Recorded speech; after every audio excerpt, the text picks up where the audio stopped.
আসসালামু আলাইকুম।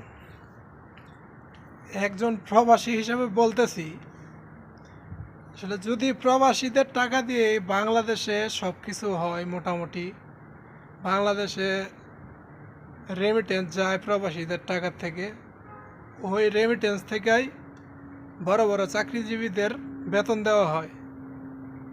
এক কথা বলতে গেলে গভর্নমেন্ট চলেই প্রবাসীদের রেমিটেন্সে, অথচ ঘুরে গেলে দেখা গেছে যে সব সমস্যা ওই প্রবাসীদের নিয়েই। হ্যাঁ রে ভাই, এত চুলকানি কেন? একজন প্রবাসী দেশে গেলে সে 2টা মোবাইল নিতে পারবো, তার বেশি নিতে পারবো না।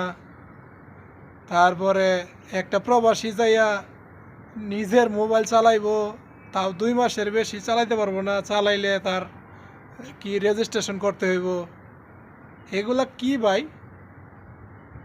শালা ওই যে বলছে না যে যেই থালিতে খাও ওই থালি ফুটা করো, তোমাকেও কি ভাই এই দশা হইছে?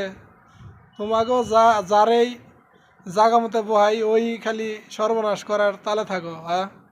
সব সমস্যা খালি প্রবাসীদের নিয়ে। ভাই এগুলা বাহানা বন্ধ করো, ঠিক আছে? একটু ভালোভাবে চলার চেষ্টা করো, ভালোভাবে প্রবাসীদের চলার মানে সুযোগ করে দাও।